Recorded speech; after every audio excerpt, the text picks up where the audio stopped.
Terjadi penggeledahan tanggal 7 ya. 7 kemarin ya. Ternyata hasilnya spektakuler. Pada 2 lokasi yang diidentifikasi ada korelasinya dengan saudara Febri Ardiansyah ditemukan alat bukti. Di lokasi pertama ditemukan uang sejumlah kurang lebih 65 M.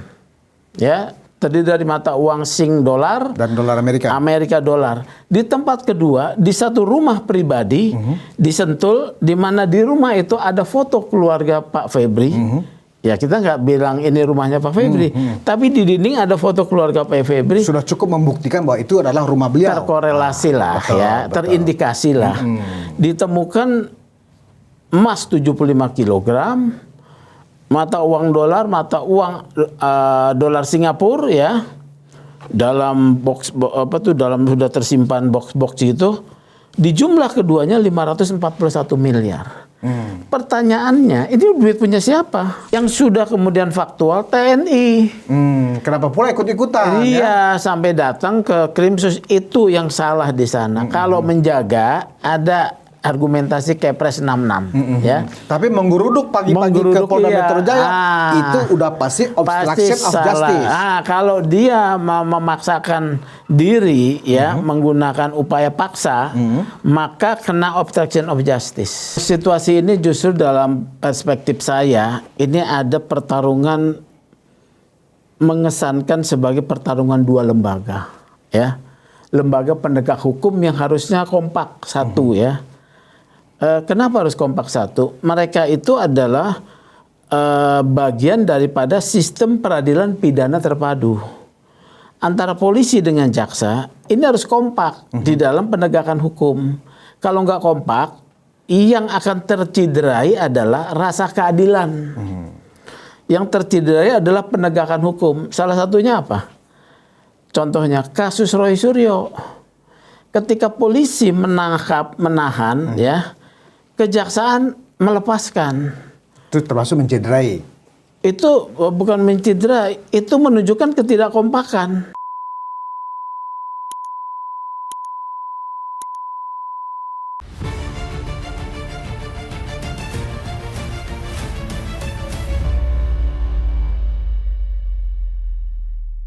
Hai penonton Ruang Konsensus Unpacking Indonesia dimanapun Anda berada, kembali bersama saya Budius Ma'ruf Piliang. Assalamualaikum warahmatullahi wabarakatuh. Salam sejahtera buat kita semua.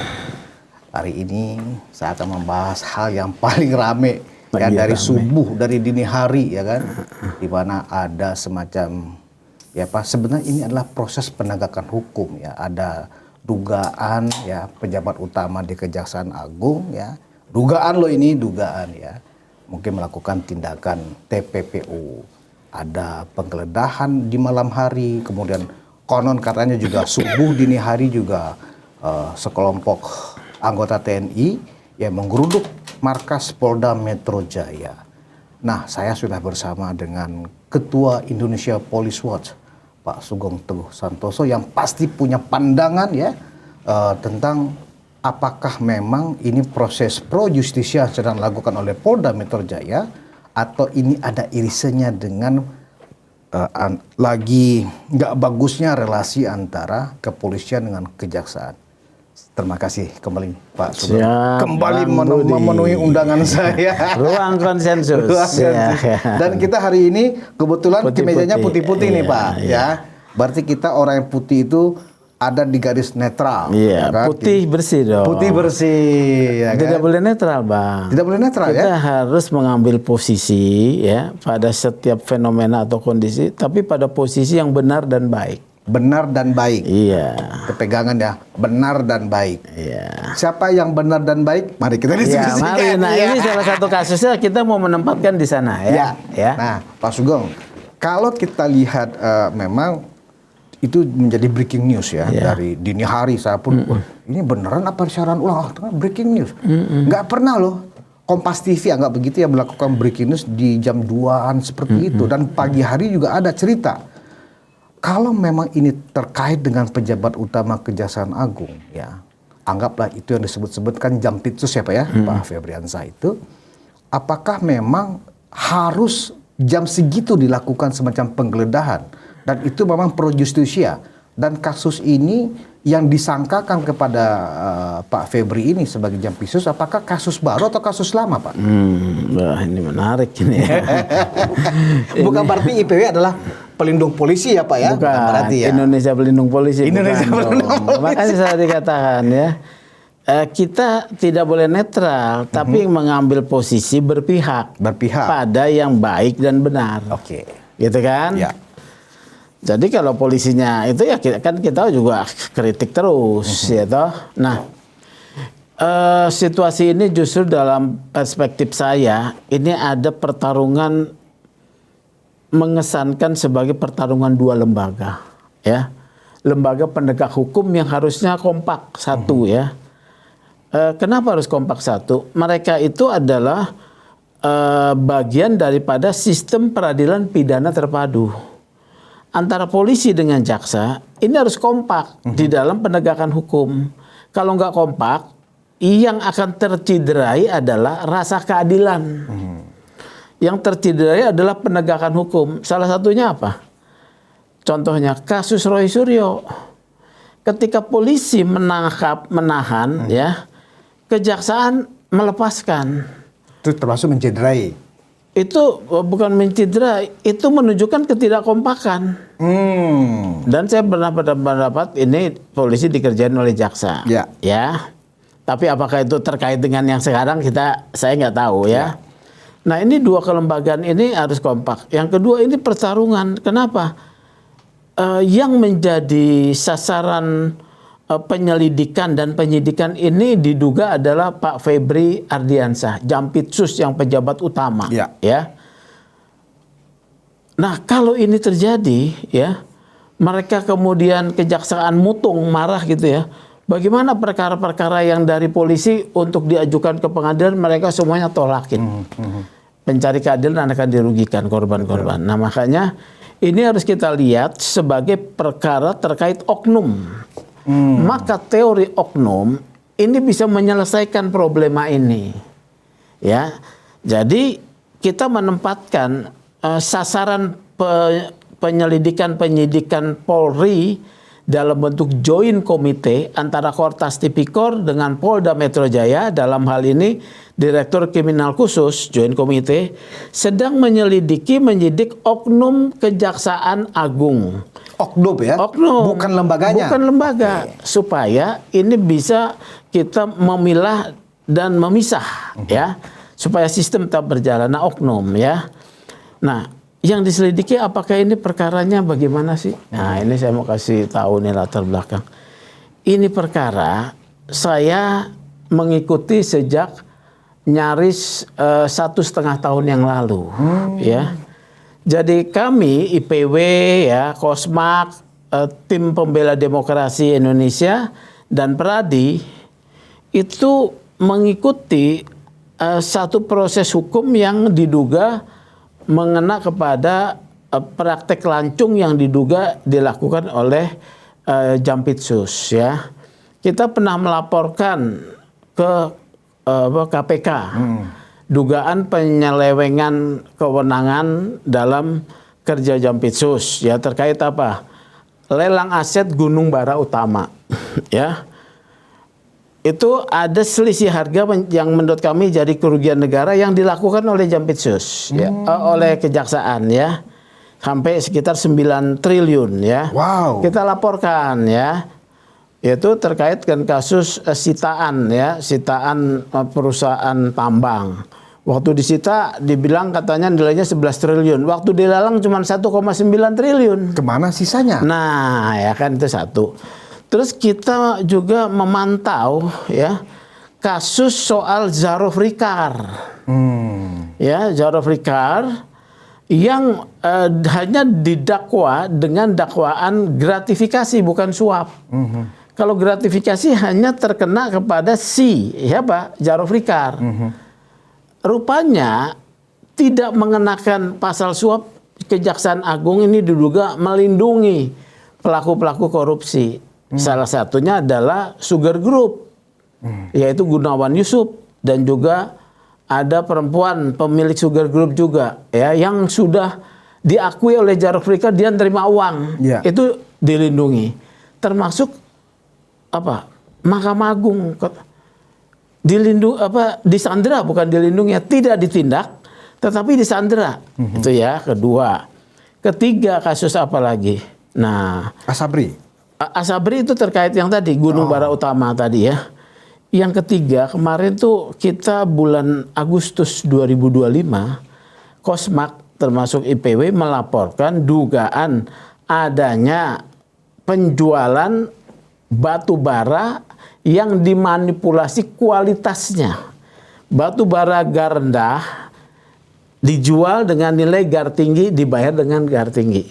Yang mengakibatkan blackout. Blackout, ini. iya. Nah, itu kita laporkan Nilainya Agustus 5,6 triliun kalau nggak salah. 5,6. Itu kita laporkan Agustus 2025. Baru naik sidik tanggal 4 Juli 2026. Naik sidik artinya ada peristiwa pidana. Apakah ada kaitannya dengan Pak Jampitsus? Nanti kita cermati ya. Yang kedua, ini terkait joint committee di bulan Agustus di bulan Agustus September saya lupa ya. Itu ada seorang namanya Ferianto Hongkiriwang yang ditangkap oleh Polda Metro Jaya.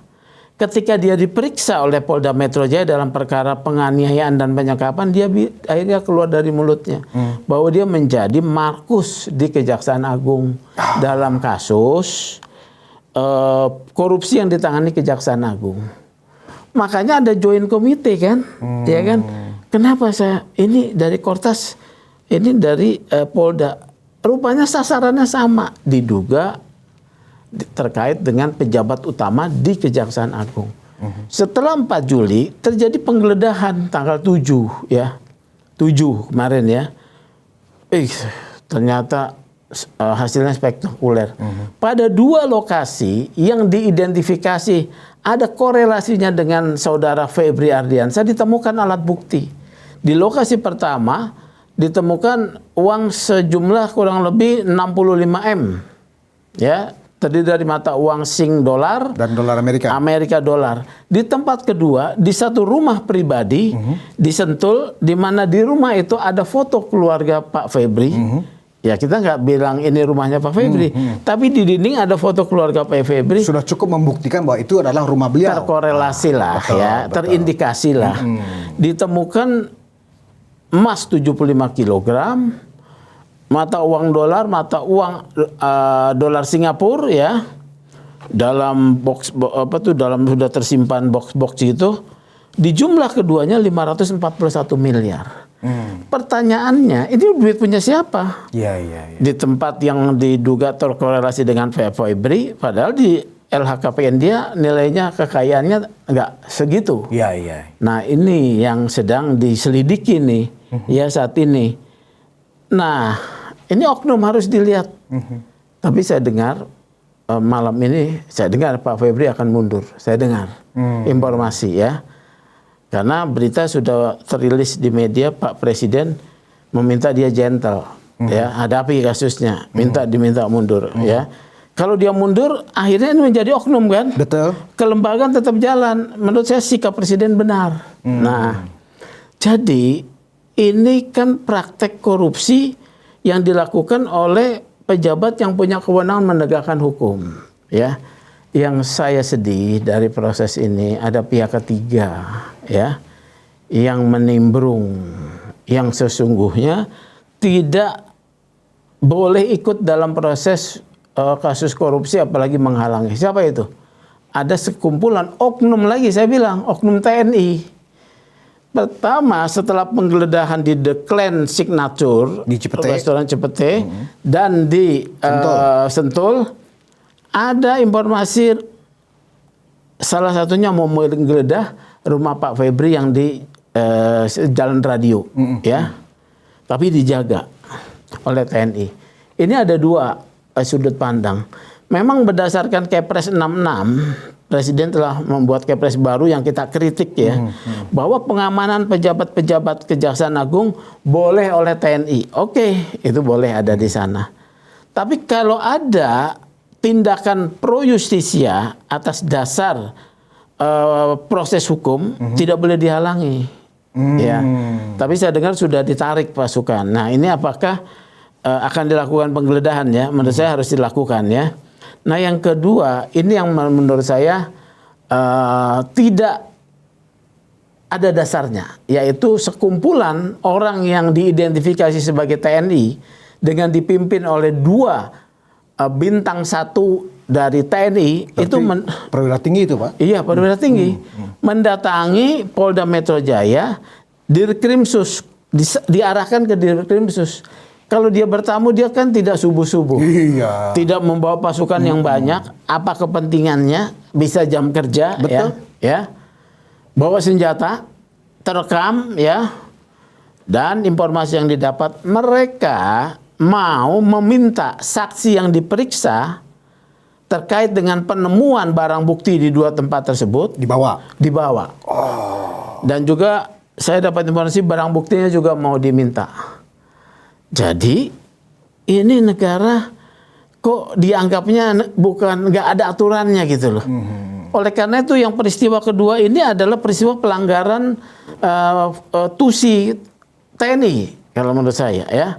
Maka IPW meminta Denpom sudah turun di sini. Kalau di rumah Pak Febri debatable. Ya karena dia memang dasarnya ada berdasarkan Kepres.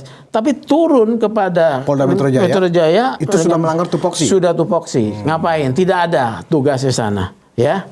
Kalau ada surat perintahnya dari siapa?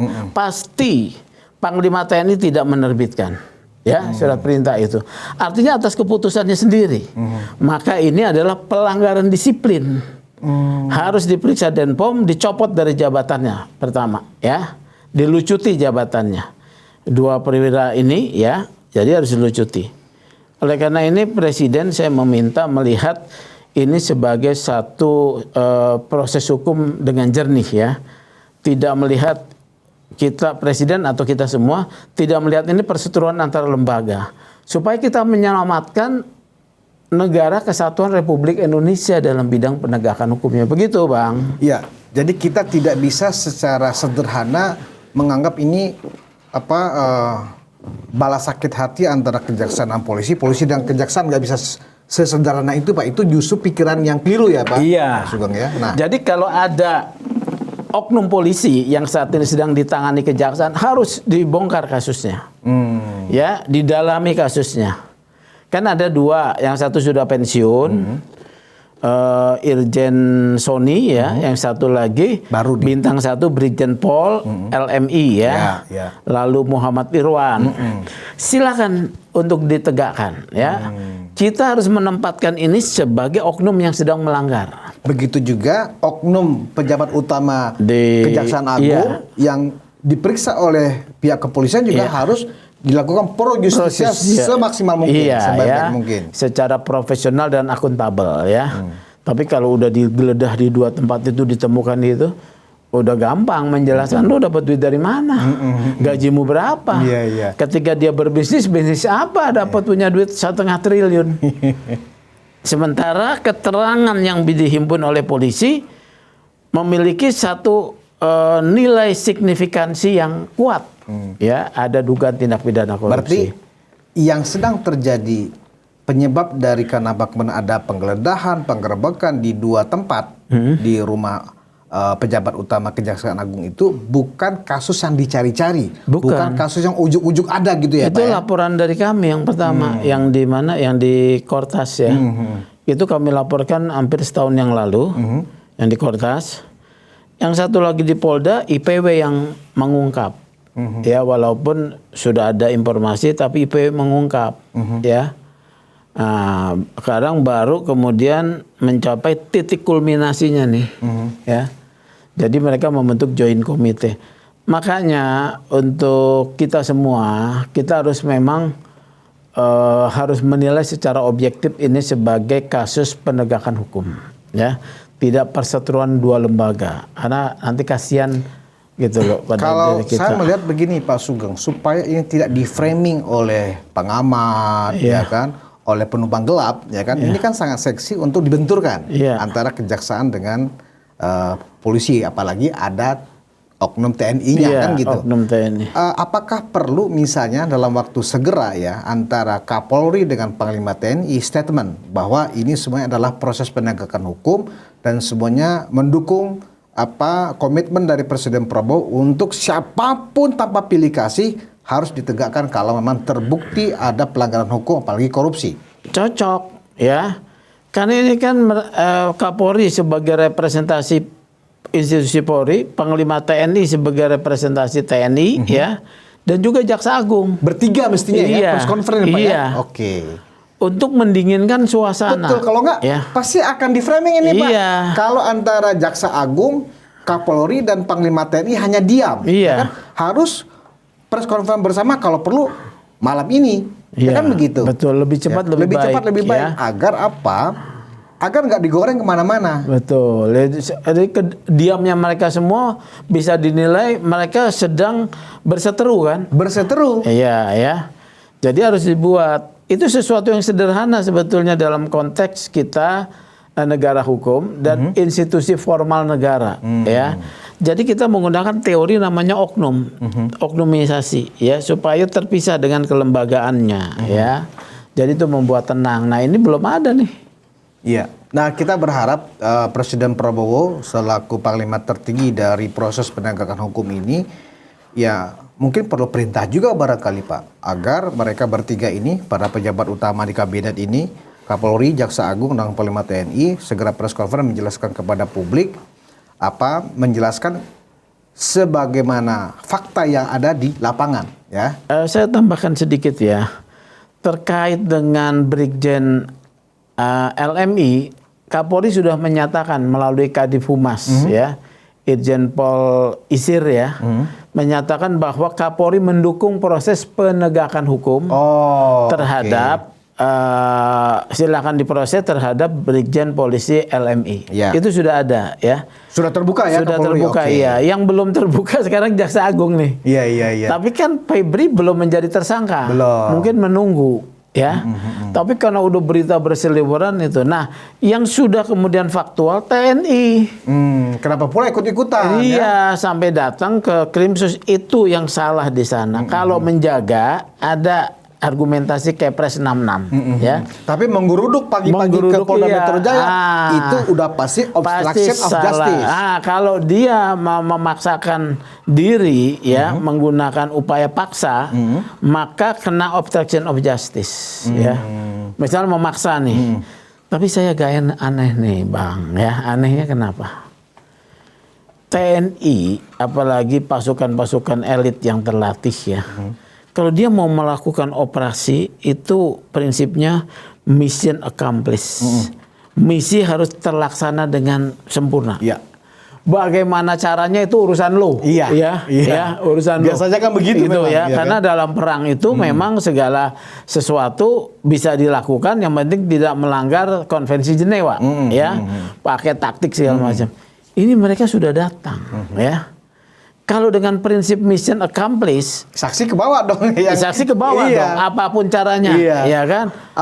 Barang bukti ke bawah mestinya. Kalau emang tujuannya ke sana, tapi tujuannya apa? Masa nakut-nakutin doang? Nggak ada tuh cerita. TNI tugasnya nakut-nakutin. Mission accomplished. Nah, jadi pertanyaannya, ini bukan perintah resmi. Kalau perintah resmi, mission accomplished, harus terlaksana. Kalau tidak, dicopot. Berarti ini perintah dari oknum juga? Oknum kepada oknum. Ya. Bawa senjata. Itu di rekaman videonya bawa senjata. Oh, itu pelanggaran disiplin berat itu, Pak? Disiplin berat, itu harus bisa diberhentikan tuh. Kecuali itu formil dari perintah dari komandan. Iya. Diketahui oleh Panglima, itu baru resmi, ya kan? Maksudnya Panglima kan? Setidak-tidaknya kasat kalau di Angkatan Darat, ya. Kopassus, Pak, saya dengar.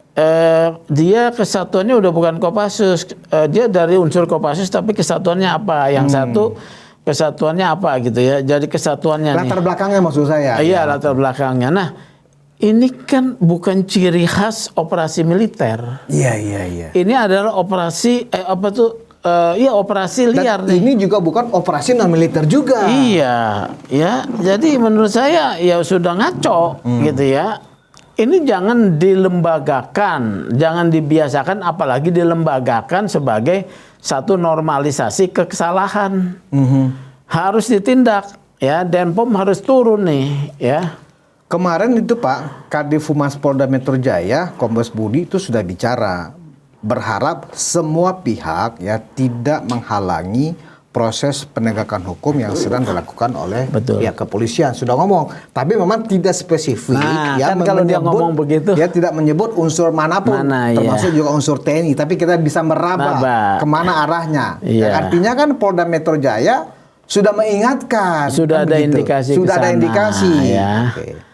Biasanya kan institusi itu hati-hati ngomong ya, tapi sekarang kalau sudah ngomong, sudah ada indikasi penghalangan itu ya, penghalangan. Nah, itu kan sebelum tanggal 9 tadi pagi jam 4 pagi ngomongnya, kemarin tanggal 8 ya. Tanggal 8 ngomongnya. Ya. Yang tanggal 9 bagaimana nih?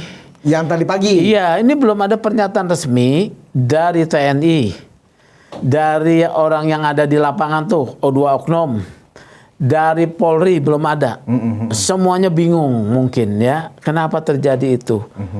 Kebingungan ini kan dipicu oleh tindakan indisipliner dari anggota Polri ya. Anggota TNI yang ada di lapangan ya. Ini negara ada aturannya. Kalau dia datang, bisa kita duga ini kaitannya terkait dengan proses penegakan oleh polisi ya. Mabes Polri dan Dirkrimsus Polda Metro. Nah, dia datang untuk mendukung polisi atau untuk melakukan apa? Informasinya untuk meminta saksi ditarik.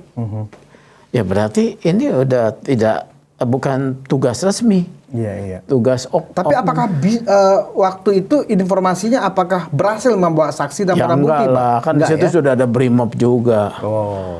Maka akan kalau memaksa ya terjadi berdarah-darah ya. Kalau berdarah-darah yang salah siapa? Presiden. Ya TNI dong. Ya, tapi muka presiden taruh di mana Pak kalau itu terjadi ya kan? Iya. Kalau berdarah Panglima TNI copot. Copot langsung. Iya. Kasat juga copot tuh bisa. Oh, seketika itu Pak ya? Iya, ya? kalau berdarah-darah. Kamu punya anggota nggak bisa dijaga disiplinnya. Karena itu pelanggaran. Kalau benar, nggak ada soal. Ya. Misalnya ada tindakan yang ilegal oleh oknum polisi, ya, walaupun nggak dibenarkan oleh hukum yang menyerbu gitu ya, ya mungkin masih ada pembenaran secara politik dan sosial ya. Tapi ini kan tindakan polisi berdasarkan hukum, gitu loh ya. Itu, jadi ini saya justru khawatir ya, kalau tindakan-tindakan yang tidak sesuai dengan aturan ya, indisipliner ini menjadi yang sesuatu yang normal, kita akan menjadi negara Wild West ya. Dulu ketika Amerika masih wilayah barat yang liar ya, orang main senjata semua. Alias hukum rimba ya Pak ya? Iya, itu sedih dong ya. Tinggal nanti main koboi-koboi. Iya, yang punya senjata siapa? Polisi dan TNI. Iya. Kita pelanduk mati di tengah-tengah. Gitu ya. Nah, Pak Sugeng, sebenarnya tentang Pak Jampitsus kita ini sebenarnya selama hampir setahun ini kan sudah banyak lah ya rumor-rumor, gosip-gosip tentang ada sesuatu yang sedang ditutupi oleh Jampitsus. Padahal yang nama Jampitsus itu adalah menangani kasus-kasus korupsi, kan tidak pidana khusus ya, korupsi ya kan gitu. Nah, kemarin itu kan kita sempat bangga lah dengan kejaksaan karena kinerjanya berhasil bagus. Mengembalikan uang negara triliunan kan begitu. Betul. Lah nggak taunya Jampitsusnya begini Pak. Nah ini apa ini Pak? Artinya apakah di sini Jaksa Agungnya kecolongan ya kan? Itu kan anak buahnya Jaksa Agung ya kan? Kalau menurut saya Jaksa Agung ini harusnya juga disangsi nih. Disanksi juga? Iyalah, gimana sih? Atau jangan-jangan ada dugaan terlibat kan begitu Pak? Iya, dalam konsep atasan bawahan ada konsep namanya pengawasan melekat.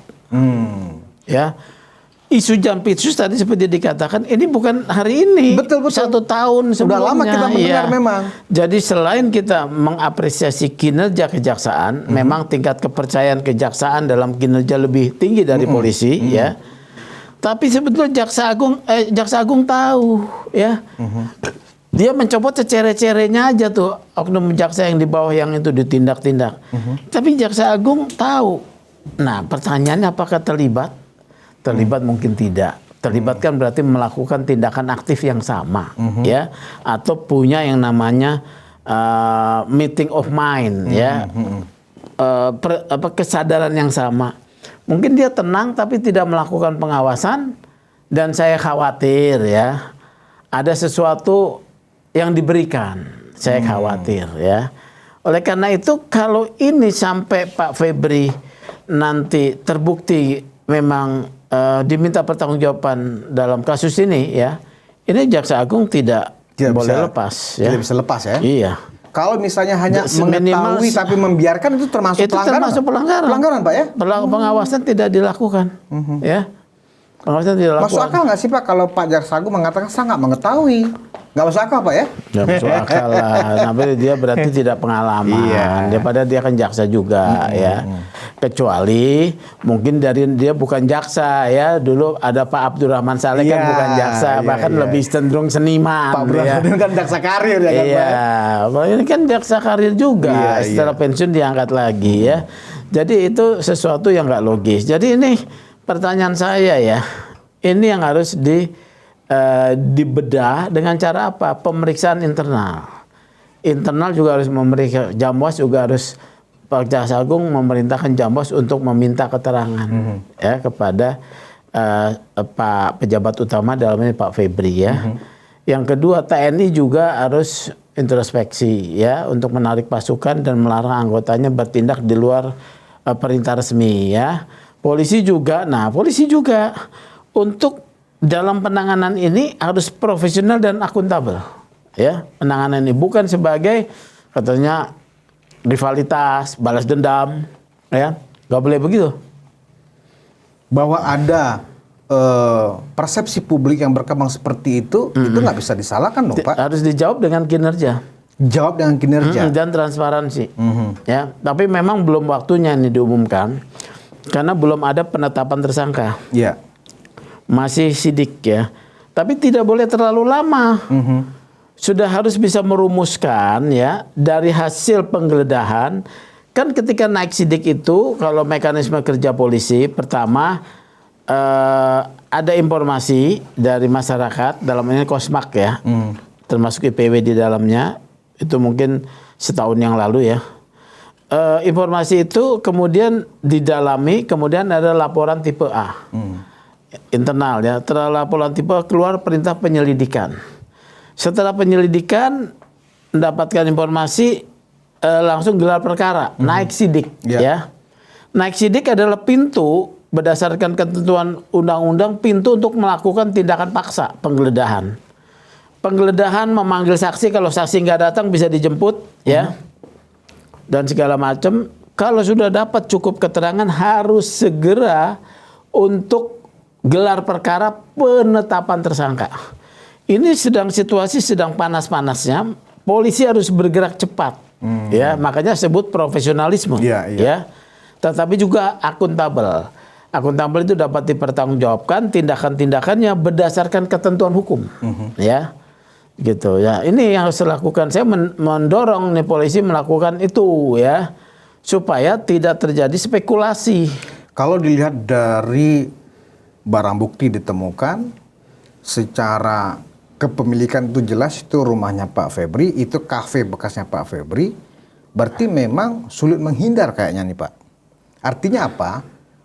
Sepengetahuan saya kalau sudah seperti itu biasanya nggak lama Polda kemudian atau kepolisian sudah cukup alat bukti, sudah cukup saksi, kasusnya sudah hampir 1,5 tahun, ya kan?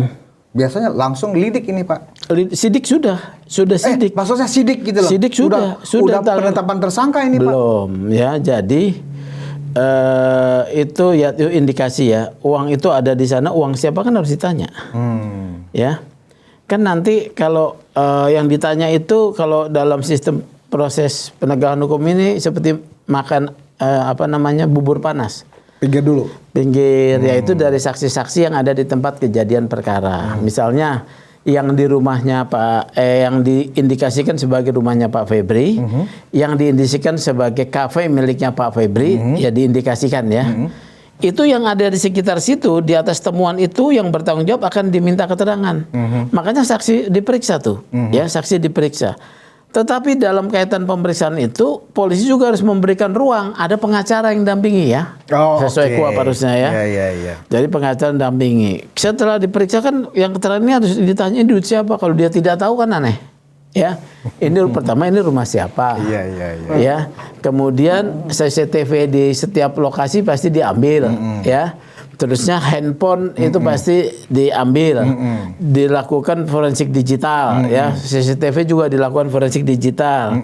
Apakah sasaran tuh sering datang ke situ, apa yang dibawa segala macam ya.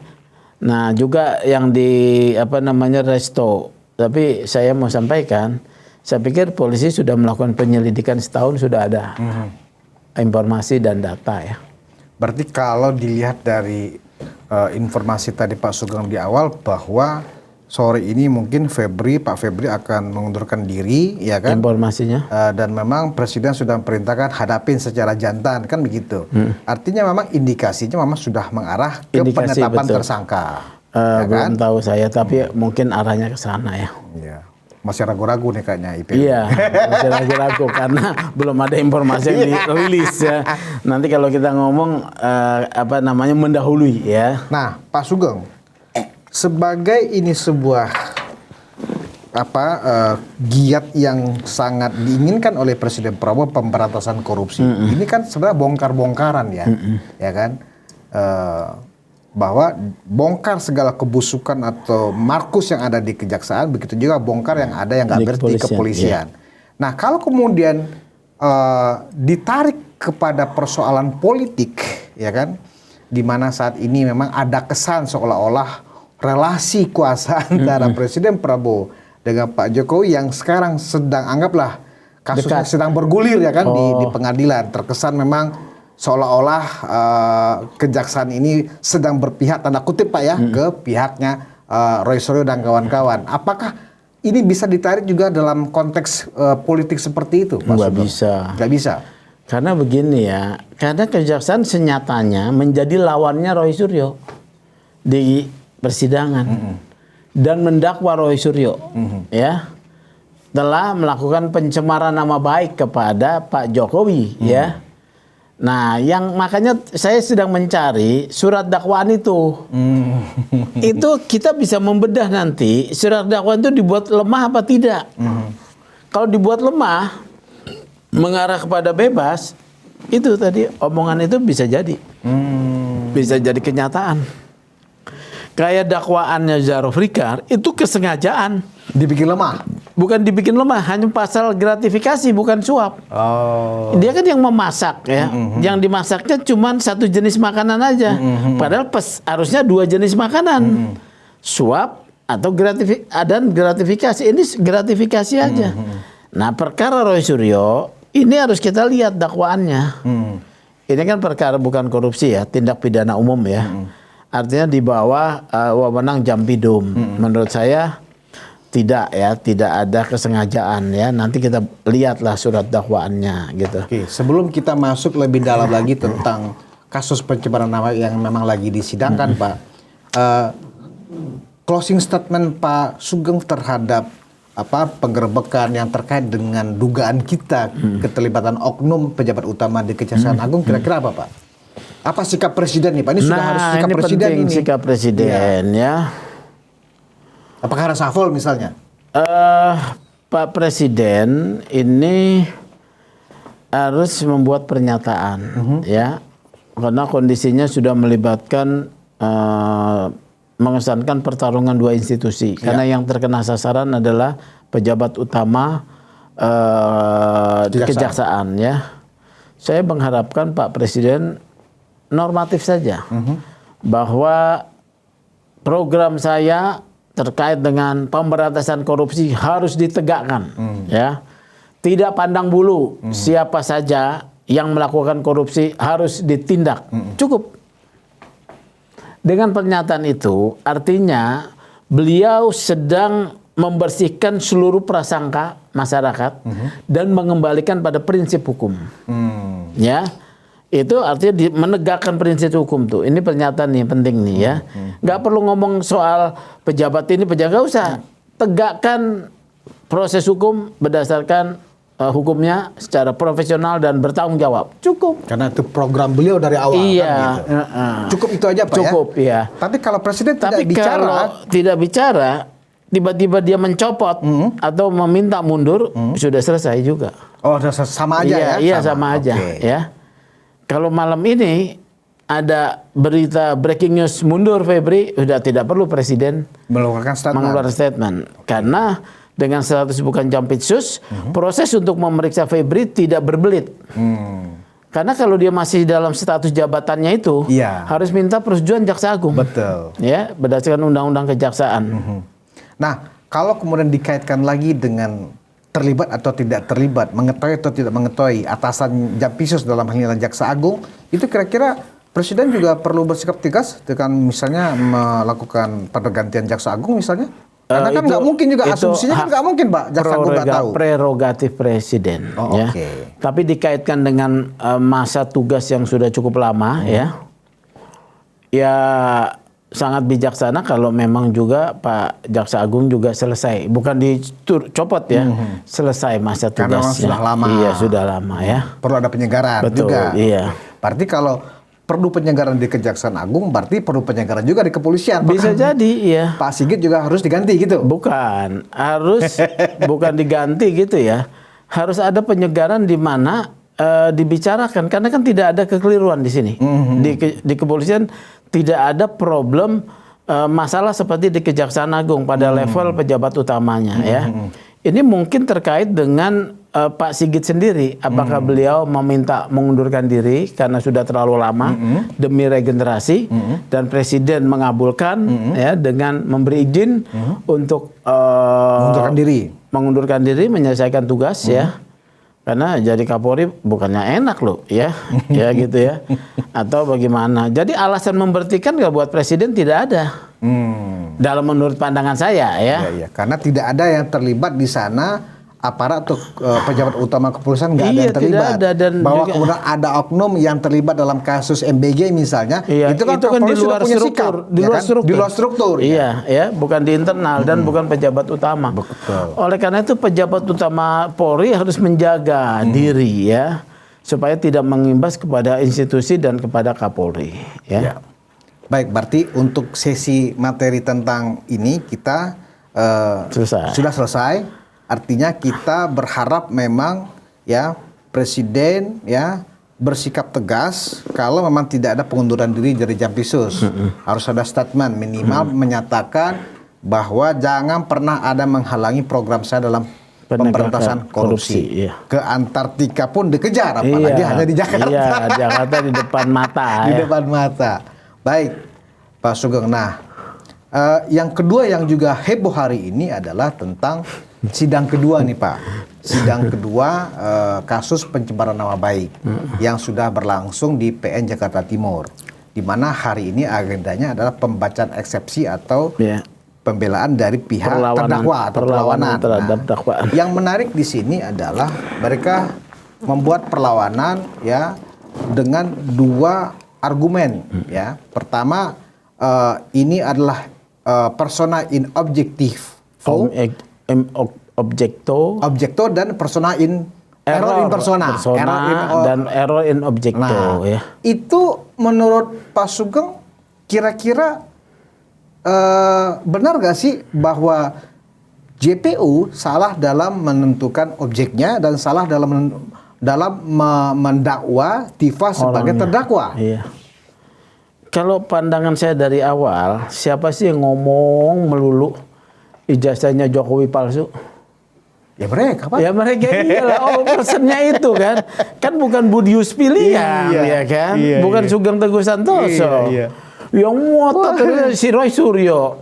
Yang ngotot juga Tifa. Yang ngotot Rismon, ya. Tapi Rismon udah minta maaf, sadar dia, ya. Jadi tidak ada error in persona.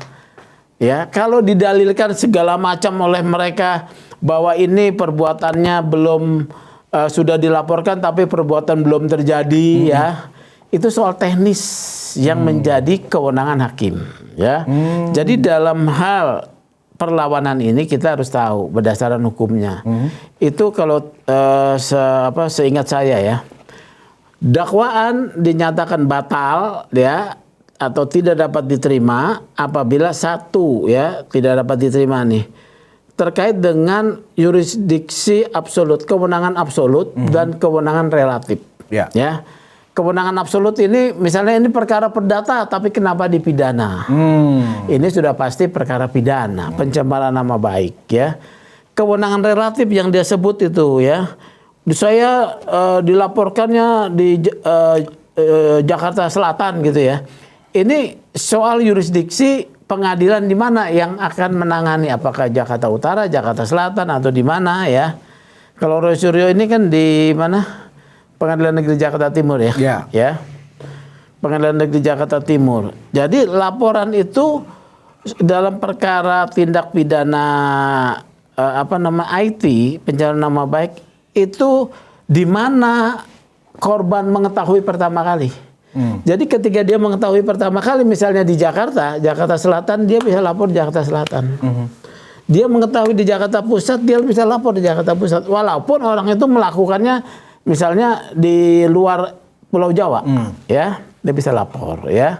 Jadi menurut saya kewenangan relatif pengadilan yang berwenang sudah selesai, ya. Yang ketiga nih, ini soal dakwaan tidak cermat, tidak jelas atau kabur, ya. Ini terkait uraian tentang apa? Perbuatannya. Perbuatan yang dituduhkan apa? Apakah dijelaskan dengan sederhana tetapi jelas, yaitu perbuatan pencemaran nama baik. Yaitu siapa yang melakukan harus disebutkan, Tifa ya dan Roy. Kapan dilakukan disebutkan tanggalnya atau waktu ya. Di mana dilakukan harus disebutkan tempatnya. Rangkaian perbuatan apa yang dilakukan oleh terdakwa disebutkan di sana. Kalau di sana disebutkan sudah terpenuhi, maka dakwaan ini sudah dinyatakan dapat diterima dan lanjut. Atau eksepsi nanti dinyatakan tidak dapat diterima atau ditolak. Ya. Jadi menurut saya apa yang disampaikan oleh Tifa dengan segala macam mengambil peran daripada pengacaranya, karena saya lihat Tifa sedang senang belajar ilmu hukum. Ya, pengacara itu hanya sekedar jadi pajangan ya.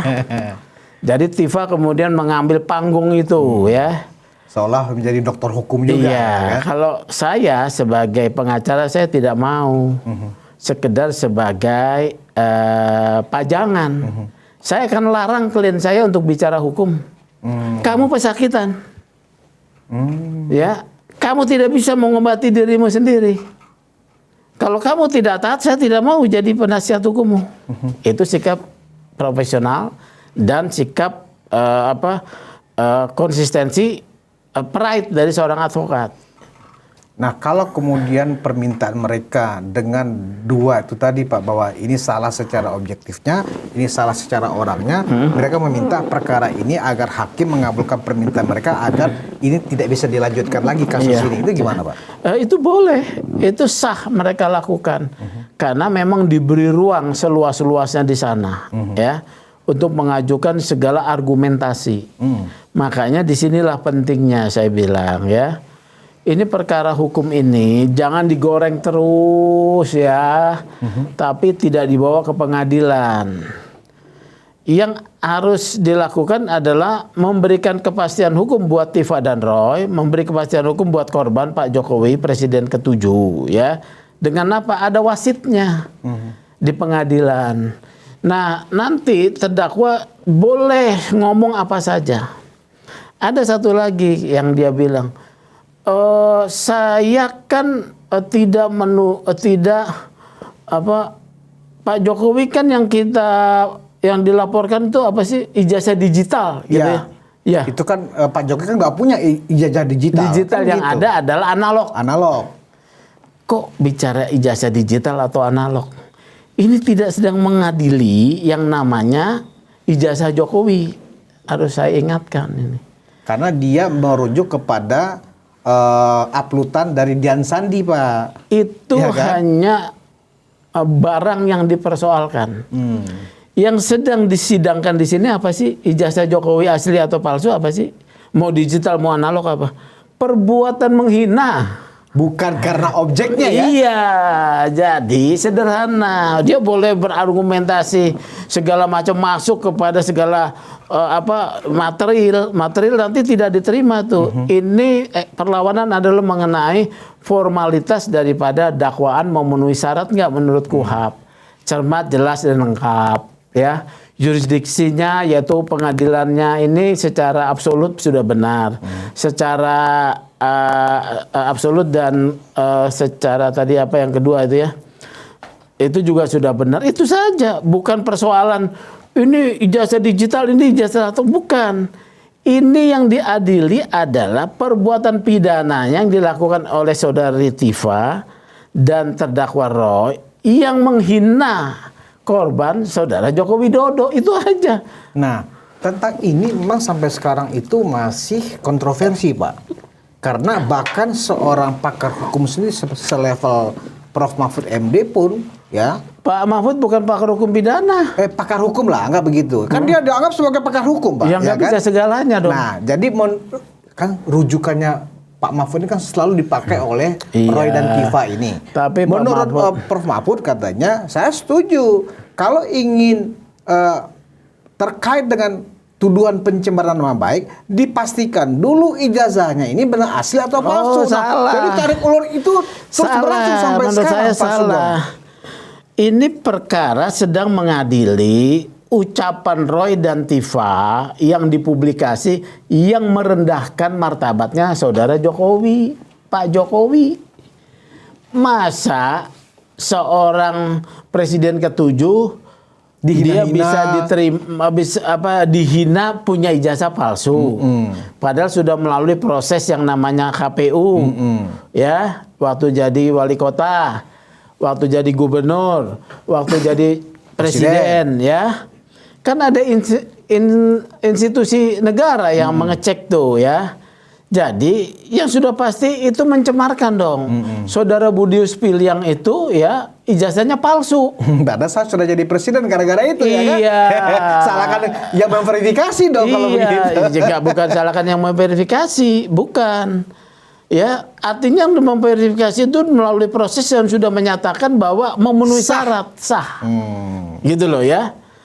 Jadi ini perkara seseorang menyerang kehormatan dengan cara merendahkan. Itu yang diadili, bukan ijazah. Ada yang bilang ya kalau ini Jokowi harus menunjukkan ijazah aslinya. Benar apa tidak pernyataan ini? Salah. Jadi saya kembalikan lagi ya. Yang diadili di sana adalah soal perbuatan Roy Suryo dan Tifa yang dinilai sebagai perbuatan pidana mencemarkan atau merendahkan martabatnya presiden. Bapak Jokowi presiden ke-7, itu yang diadili. Kemudian dalam sistem hukum kita, apakah seorang korban yang harus membuktikan bahwa dia benar? Tidak. Justru yang harus membuktikan yang dia menuduh. Itu satu ya prinsipnya ya. Yang kedua, korban itu diwakili oleh siapa? Oleh jaksa, kalau dalam satu persidangan, atau oleh negara. Jadi nggak wajib juga Pak Jokowi datang untuk menunjukkan, Pak, nggak ya? wajib. Ya. Walaupun beliau sudah menyatakan akan datang. Iya, nggak wajib nih ya. Nah, yang nanti membuktikan, yang dibuktikan oleh jaksa apa? Dia merendahkan presiden. Itu dibuktikan ya, bukan membuktikan ijazahnya palsu atau palsu. Iya. Jadi yang dibawa nanti pembuktiannya adalah pertama saksi, ya, dari mana UGM, ya. UGM akan diminta keterangannya. Benar nggak Jokowi alumni UGM? Benarkah apakah dia mendapatkan surat tanda tamat belajar atau ijazah? Rektor UGM sudah menyatakan benar. Satu. Terus ada namanya circumstances evidence. Ya, circumstances evidence itu bukti yang tidak langsung. Apa itu? Teman-teman kuliahnya. Yang kuliah bersama juga kan banyak yang udah menyatakan itu. diperiksa 2 atau 3 orang. Bener ini kuliah dulu sama saya. Bener dulu naik ini. Bener dia kuliah. Lulus apa enggak? Tinggal dijawab lulus. Ya kan udah selesai. Ya udah 2 nih. Ketiga apa? Foto-foto dia kegiatan ya. Nah itu sudah cukup. Jaksa menyatakan. Terusnya ijazahnya ada. Misalnya kalau jaksa mau menunjukkan ijazahnya ini. Ini palsu atau tidak sudah diklarifikasi oleh UGM ini benar. Sekarang dia harus menangkis kan, harus menangkis dengan pembelaan. Dia buktikan ya, menganalisis digital forensik segala macam. Loh, lu nuduh yang namanya ijazah itu, mengakui lagi itu analog. Kenapa kau enggak pegang ijazahnya, kau bilang ini palsu? Kau sudah periksa nggak ijazah ini? Gitu loh ya. Loh saya menganalisis yang apa tuh? Yang uploadannya Dian Sandi. Lah, apa salah alamat? Ini logikanya. Iya. Aduh, saya melihat ini unsur kebencian. Berarti kuncinya memang seperti yang Pak Sugeng tanyakan tadi ke saya. Iya. Saya perlu baca surat dakwaan dari JPU. Iya, untuk dari sana tahu. nanti mungkin Pak Sugeng sebagai praktisi senior bisa membaca apakah dakwaan yang dibacakan oleh JPU kemarin tanggal 2 Juli Kuat itu atau tidak? kuat atau tidak. Iya. Sayangnya Pak Sugeng belum dapat Pak, Belum. ya. Akan saya carikan kalau Saya juga mau cari, kita sama-sama cari, nanti kita bedah, kita bikin episode kedua. Jadi kalau hanya mendengar mungkin susah untuk Nggak dianalisa akurat, ya Pak. nggak akurat. Tapi kalau Pak Sugeng sudah baca nih surat dakwaan di JPU, baru bisa dianalisa. Wah ini dakwaannya cocok ya dengan pelaporannya Pak Jokowi atau sengaja dibikin lemah. Iya. Kalau sekarang belum bisa komentar. Belum ya. Tapi secara umum dan garis besar tadi saya jelaskan ya. Pak Jokowi bukan yang harus membuktikan. Jadi ngaco, para komentator ini ngaco. Itu kan pandangan dari sisi sosial ya. Ya sudahlah, untuk menyelesaikan masalah ini Pak Jokowi tunjukkan. Saya tanya nih, kalau Pak Jokowi tunjukkan, apakah selesai masalahnya? Enggak. Mereka akan diserang terus. lagi. Iya. Nggak bisa. Banyak alasannya. Iya. Pintu mereka untuk terus. Karena Jokowi adalah tokoh politik yang pernah dia membubarkan 2 organisasi yang disebut tidak sesuai Pancasila, yaitu HTI dan FPI. Yang mana mereka sebagian ada di sana. Iya. Pecah kongsi sekarang. Iya. Pecah kongsi. Jadi terusnya lawan politiknya juga ada pada numpang. Penumpang gelapnya banyak. Jadi politik tidak akan selesai. Oleh karena itu, saya selalu mengatakan bawa ini ke pengadilan, debat habis-habisan di sana, tunggu putusan hakim. Nah, terakhir nih Pak Sugeng. Dakwaan kan sudah dibacakan, bantahan sudah disampaikan oleh pihak terdakwa. Kalau melihat record hakim ketua yang mengadili ini, kalau menurut Pak Sugeng kira-kira dari proses 2 kali persidangan ini, apakah ini cukup meyakinkan kita? Saya nggak ikutin nih ya, nggak ikutin nih. Sayang sekali. Karena apa ya? Saya tidak punya kepentingan dengan Pak Jokowi ya. Sementara pekerjaan saya banyak ya, saya hanya melihat aja. Jadi kita harus percaya pada peradilan.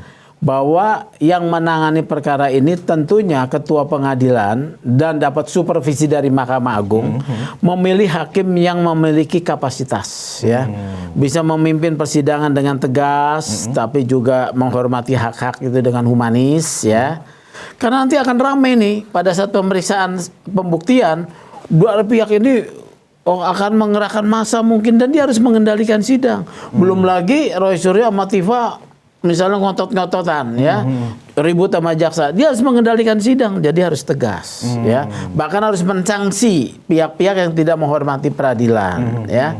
Jadi menurut saya kita berpikir formal, berpikir logis. Tidak mungkin majelis hakim yang ditaruh ini majelis hakim yang tidak berkapasitas ya. Kalau mengenai berapa lamanya, apakah ini bisa hanya 6 bulan atau seperti yang disampaikan oleh pihak kuasa hukumnya Roy, ini bisa 3 tahun sampai 5 tahun, itu gimana Pak? 3 tahun atau 5 tahun. Karena jadi begini. Mengingat begitu banyaknya barang bukti, saksi dan seterusnya. Persidangan itu ada batas waktunya 6 bulan. 6 bulan. Ya, tingkat pertama. Tingkat kedua, kalau tidak ditahan ya, itu memang akan nggak ada batas waktunya. Tetapi karena ini perkara yang menarik perhatian publik, akan menjadi prioritas untuk diberikan kepastiannya.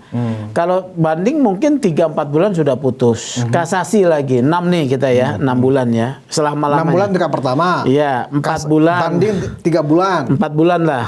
10 bulan. 10 bulan, 1 tahun, Putus. 10 bulan. Ya, putus. Kasasi. Putusnya disampaikan pemberitahuan putusannya 1 bulan atau 2 bulan, 12 bulan, setahun ya. Kasasi ya juga 6 bulan ya. Maksimal itu Pak ya?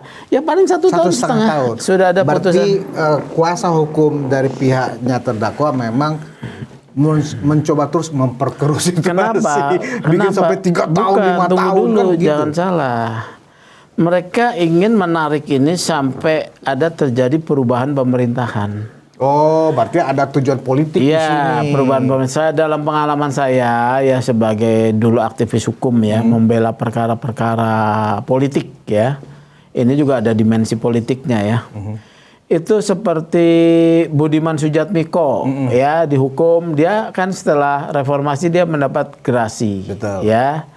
Kemudian saya ada juga klien yang lain ya, dapat gerasi karena adanya perubahan pemerintahan.